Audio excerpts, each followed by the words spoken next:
Welcome to Almost Here, Round the Corner Future Technology podcast with Richard Jacobs. Future technologies poised to transform our lives for better or worse are the focus of this podcast.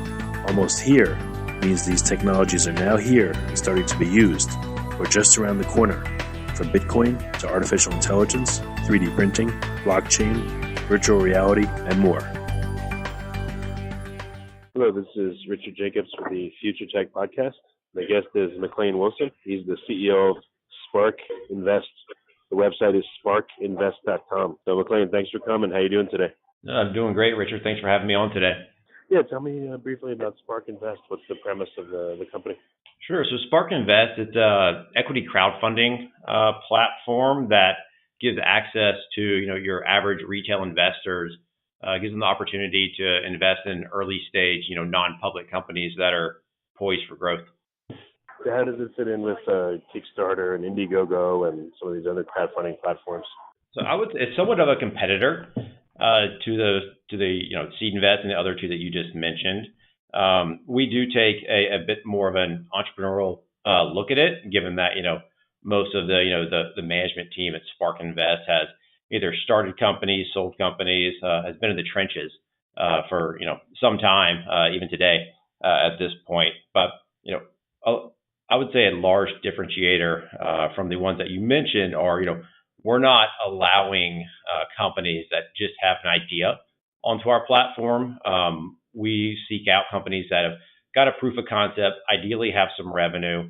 They have a very good use for the capital that they're raising through our platform. So it's not more of a bet on a pie in the sky idea, but more a bet on a proven entrepreneur who has a new idea or a new product, who is looking to raise capital in order to execute that on that idea. Well, it makes sense. It seems like you'd have a higher success rate with those parameters. That's the idea. We are very picky about who we allow onto our platform.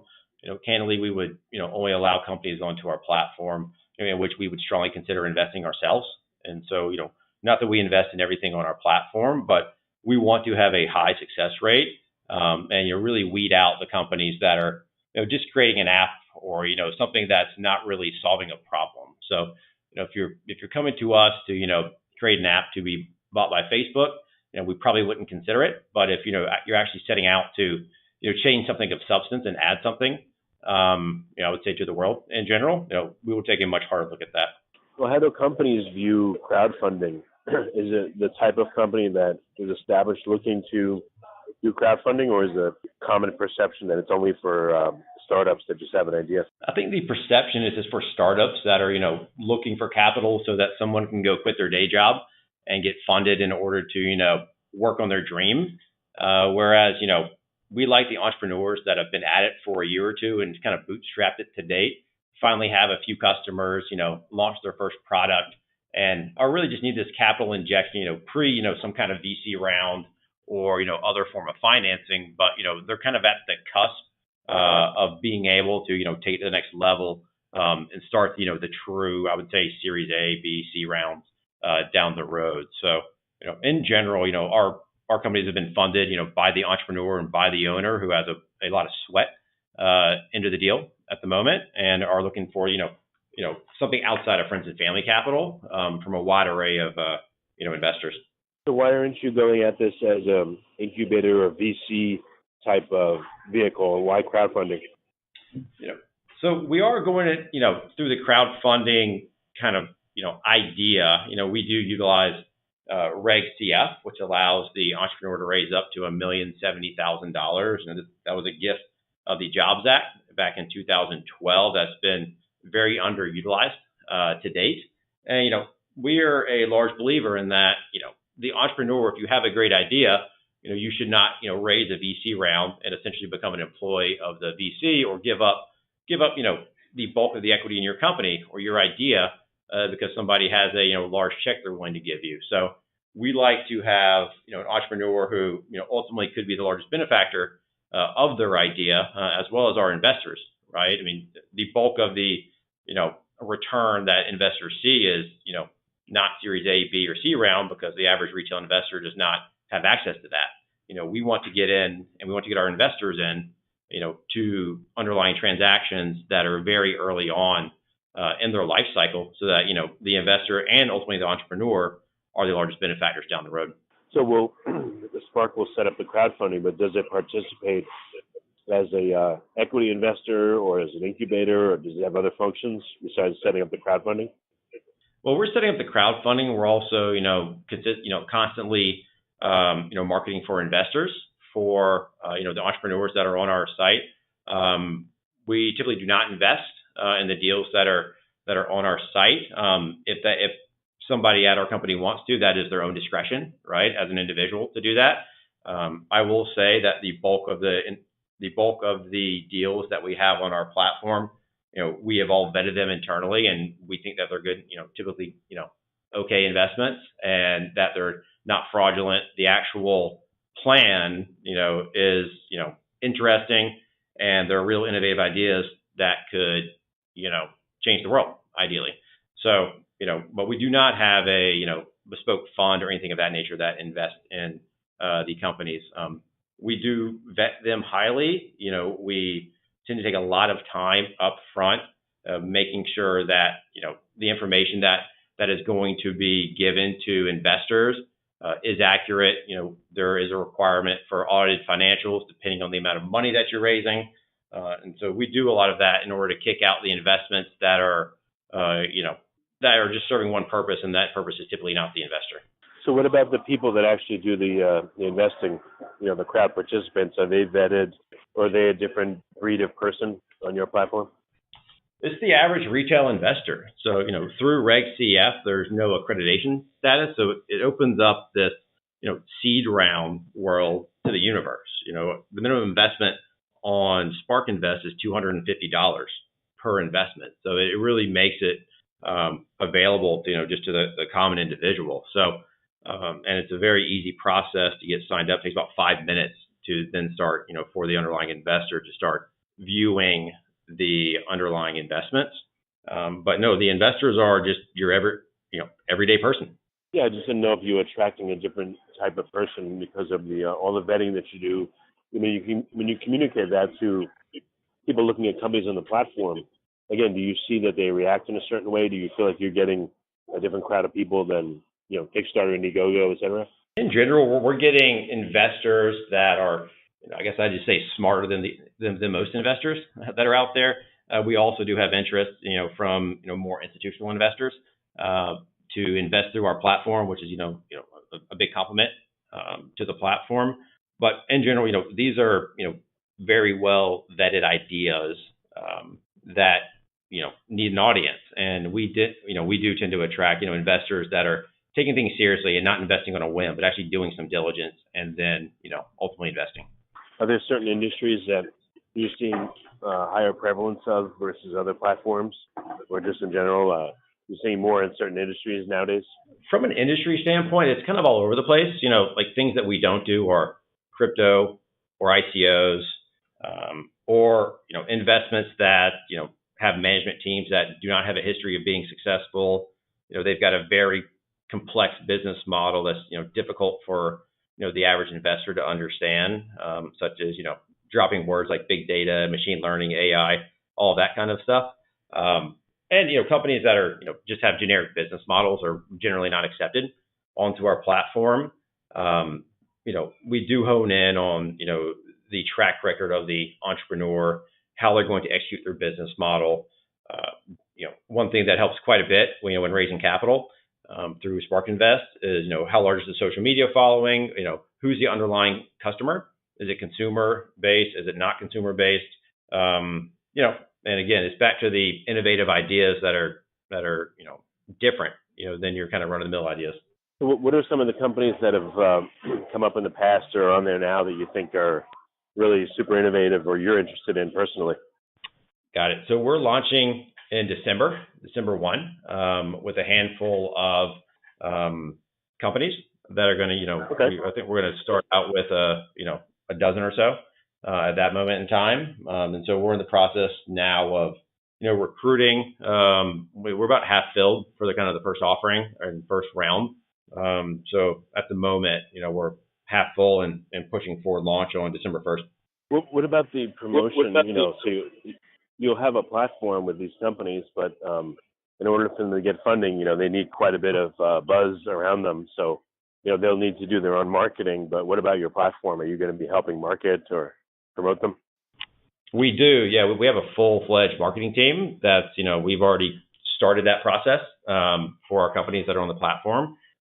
So we do that, in-house, and we expect that the offerings will be filled, fairly quickly. We're getting a lot of traction on the investor side as far as signing up and going down that route. So are you able to disclose any of the companies that are coming in the initial round and talk about what they do? Yeah, of course. I can give kind of some high level, obviously not company names at this point, but one company that I think is fairly interesting is a fintech payment processor, where typically it's very difficult if you're trying to set up a merchant account, you have to tie it in with the bank. That's a days, if not week long process. This company has a out of the box API that instantly, sets up a merchant account so you can start receiving payment on whatever it is that you happen to be selling at the time. That's a fairly interesting one. Like, for example, they've already gone through a 506C offering. So this is kind of equity round number 2 for them. The first one was more of a, friends and family. This is stepping towards the more institutional rounds down the road. One is a med tech company. We also have a cybersecurity company that does a lot of business with universities and various government agencies. And as you know, cybersecurity is a very hot topic these days, and it's a very needed solution. But those are kind of three of the 6 that we have already signed up, ready to go, and we're starting the onboarding process for them. Do companies tend to go on multiple platforms to try to get as much money as they can, or are they even allowed to do that? Do they try to go on like Kickstarter and Indiegogo and yours and everywhere they can? Right. So you can do as many, these companies can do as many as they would like. We're not allowing any of these companies, if they're going to, try to, play the field, if you will. We're only allowing them to raise it through our site. Otherwise, we will not accept them onto our site. Do you think it's a good idea or a bad idea in general for companies to do that? Like, go on as many platforms as they can, or does it hurt them? That's a good question. I think in general, it kind of speaks to the underlying business, and it creates a lack of focus in my mind, because, every site, whether it's us or Seed Invest or WeFunder or whomever, has a different process, different requirements. And inherently, the underlying entrepreneur may spend a lot of time just, filling out the application, onboarding. But again, it's, I think it also, if somebody is going to go on those other sites, we don't want them on ours, because we do take a different view, nor do we want, different offerings that are out there. There could be, a safer arrangement on one site there. And, we don't allow those on ours. So we would not want to see, our investors investing around where, all investors are not, kind of pari passu with one another. And so I would say, I think it's to the detriment of the underlying company. Okay. So what would you say are best practices? Let's say I've been working on an idea for a year, and like I said, like you said, I meet all your requirements, and I'm looking to get funding. What would you recommend for me to do and not do and look out for so that I have a chance of being successful? Great question. One thing is to start having your accounting buttoned up day one, because ultimately, whenever you go into an equity raise, the financials, specifically through Reg CF, if you're raising over $107,000, which pretty much all companies on our site will be doing, you have to have audited financial statements. There could be audited financial statements with $0 in revenue, but it's just you can't do it in Excel. You need to do it through a third-party accounting software. We have relationships with accountants who can do an audit, for fairly inexpensively, who understand the Reg CF space. So one, it's making sure that the accounting is tight early on. Two, have a business plan that clearly defines the uses of capital that you're asking investors. You're asking people for money, right? You owe it to them to give them a very, very clear plan over what you plan to do with the capital to ultimately give them a return on that investment. So those two things are primarily, I would say the two things that would help companies succeed that are going through this process. Well, the sad thing is all the things that you're suggesting sound totally prudent, but I wonder in the marketplace, if the climate supports that, or if that's like, how companies have been thinking. Even giants, and maybe I shouldn't say this, but seems like Tesla and companies like that are just unbelievably irresponsible with their money. And again, what you're telling makes total sense, but I just wonder how many companies out there are actually doing it and listening. I think I think that's one differentiator. We analyze things probably a touch more than some of our competitors up front, and that's simply because we want our investors to have the best chance at success on our website. And as far as Tesla goes, I can't really speak to that, but I do understand that especially once these companies are public, it's all as far as what they do, it's all publicly disclosed. With private companies, there can be a lot more, I would say, shifty things going on, and those are the things that we try to vet out initially, just to make sure that there isn't an inherent issue with the underlying offerings or companies. Yeah. Any other advice? So you talk about it, getting your financials set right from the beginning, making sure they have audited statements, clearly stating what you're going to use money for, which makes total sense. Any other advice you have? I think this falls more into the post-launch category, but keeping your investors informed, especially once you've taken some of their capital in, you start to execute on your business plan. Things are going exactly as that you planned, which never happens. Things are going to be some things will be better, some things will be worse. Keeping a very clear open channel of communication with your investors is crucially important.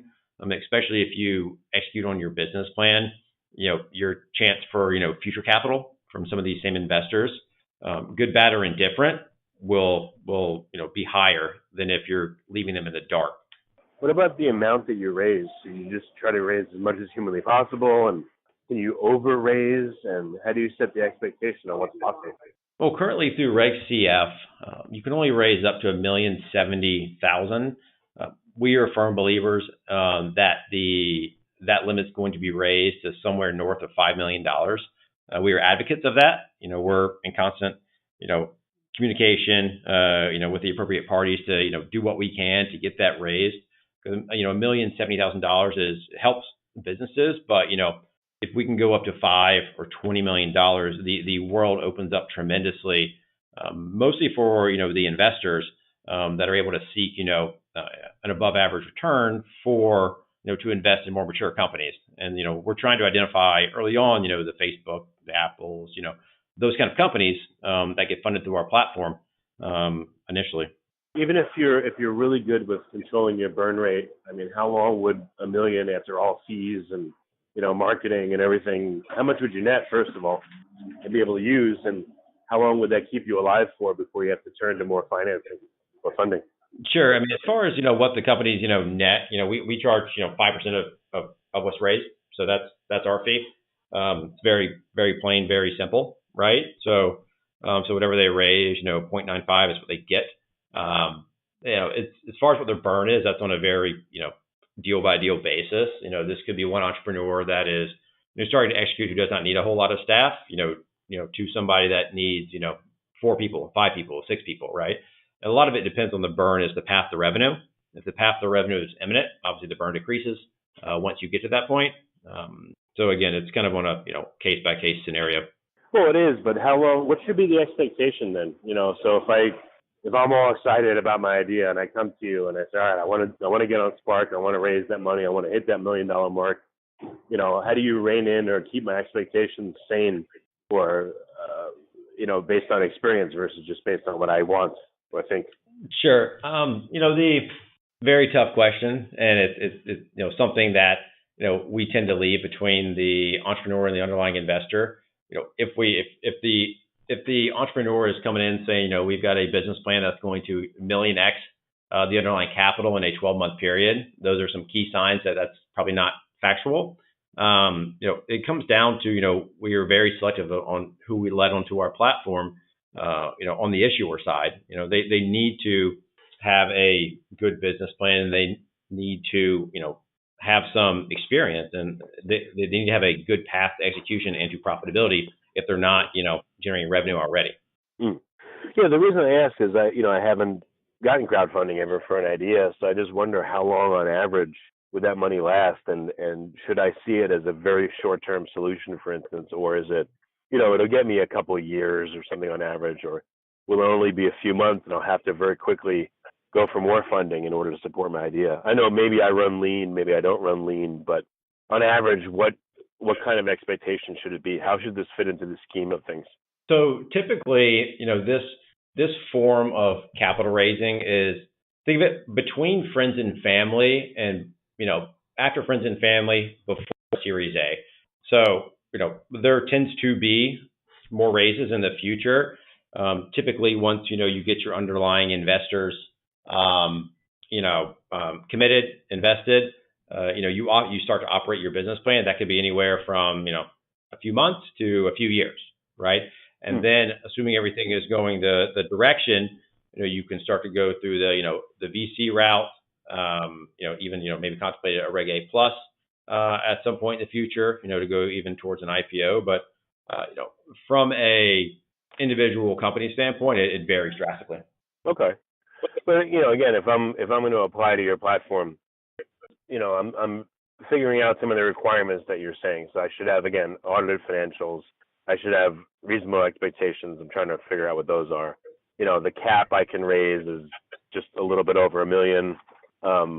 I can't have too high of a burn rate. Otherwise, this will just be futile and it'll go up in smoke very quickly, and I'll need to get more funding. So I'm just trying to figure out, again, some of the parameters that would make it, for instance, again, the hypothetical me, a good candidate or a bad candidate for your funding platform. Yeah, I would say that the capital, I would anticipate it lasting, at least 12 months would be a reasonable expectation. The underlying business plan and or strategy that the entrepreneur is executing on is going to have different paths to exit or new rounds of capital. But again, I would think that in general it should be at least a year before a need for more capital is there. Okay, to be safe. Gotcha. All right. Any business models you're seeing that are more prevalent today or more successful versus other ones? Have things changed in the in the startup environment, or are they kind of as they've always been? If not, what's new? I would say that I think we saw a lot of pie in the sky ideas over the past couple of years. A lot of ideas and or ICOs that were being launched that were either fraudulent or really had no chance of success. A lot of apps being developed, seeing less of that now, more business plans that are, solving problems, just like, the one deal I mentioned, a fintech payment processor, right? They're solving a very critical problem for companies that are small, trying to figure out, they have client interest, how do they most efficiently take payment, right? So, right. We like ones that are, solving a problem, and we're seeing more of that now than we probably did a couple of years ago. And I think that's good, and that a lot of the hype over investments that were not sound is it's reduced pretty significantly over the past 6 or 12 months. Do you think expectations are settling down in a soft way, or do you think that we have to watch out because we may be headed for a correction? I mean, it sounds like it's a soft letdown and a return to normal expectations, or more vetted ones, which is good. Yeah, I think over the past, few years, you've seen a lot of, paper millionaires and billionaires that have been, kind of posted all over, whether you watch, Bloomberg or CNBC or whatever. So you've seen a lot of kind of call like flash riches, if you will. Right. Those tend to be temporary. We like more foundational companies that are doing something that makes sense, is solving a problem, and investors get rewarded for that. Okay, very good. And one thing I that's come to mind is if a company goes through your process and is vetted, it seems like they're grooming themselves to be able to get other funding much more easily because they've been through a somewhat similar process. They've been vetted. Maybe even the fact that they're on your platform will speak for them when they go for other rounds of funding, that they've been vetted. So maybe that your platform will act as a good reference in a way if a company makes it through and successfully raises. Yeah, that's part of the idea. It's foundational things are very important for young growing companies, and the more a dollar spent today is worth 10 in the future. And so we're a firm believer that all companies on our site hopefully we'll be successful. No guarantee of that, obviously, but we do want to set them up to give them the best chance of success. And we feel like some of those foundational things that we force will lead to that. Okay, well, very good. So what's the process? How do interested founders get in touch and start the application process, and interested people that want to fund companies reach out to you? Sure. It's very simple. So it's, you can email us at info@sparkinvest.com, or you can just go to our website and sign up as an issuer. It's equally as easy as an investor as well. You sign up, takes about 5 minutes to start, browsing all the different selections. We charge $0 to onboard an investor. So, everything they're doing is, they don't have to worry about ancillary fees that we're charging them. We just don't do it. We don't believe in that. We believe in giving them access to, vetted investments that they can, take seriously or not. And then once going back to the issuer, once they reach out to us, somebody from our internal team will reach out to them, start talking them through the process of, how do you onboard, what do we need to see from you? Here's what we think you need to do for the best chance of success. Start asking, valuation questions. What have you done previously? But pretty simple process. Application. Because again, this is all going, through the Reg CF portal. So there's a very specific government application that you need to fill out. We have that all templated to make the path, make the process very easy. And then, our team will help review the application, have any follow-up questions. We start to help them prepare documents. And so, again, we're giving the entrepreneur a lot of support because candidly, while they need to, get on Spark Invest, they don't always have the time to get on Spark Invest. So we try to alleviate, those roadblocks of, I don't have 3 hours in the day to, go on here and get the documents together, to call, I don't know where to get my financials audited. Don't worry. We have resources for them. And then we help them launch. It's typically a few week process from application until launch. Oh, and how long should a campaign be? 60 days, 90 days? Yeah, I would say 2 to 4 months is a reasonable expectation for a campaign. A lot of it depends on the underlying, business plan. But generally, we're kind of seeing right now that, 2 to 4 months is pretty reasonable time frame from the time you launch to the time it's, filled or the entrepreneur decides to close the round. Okay. Well, very good. Well, McLean, thanks for coming. And, it's been very useful and very interesting. So sparkinvest.com is where people should go, to reach out. And thanks for coming on the podcast. Thank you for having me, Richard. You have been listening to Almost Here, Around the Corner Future Technology podcast with Richard Jacobs. Subscribe to this podcast, post a review to discover more future technologies that are poised to transform our lives for better or worse, such as Bitcoin, artificial intelligence, 3D printing, blockchain, virtual reality, and more.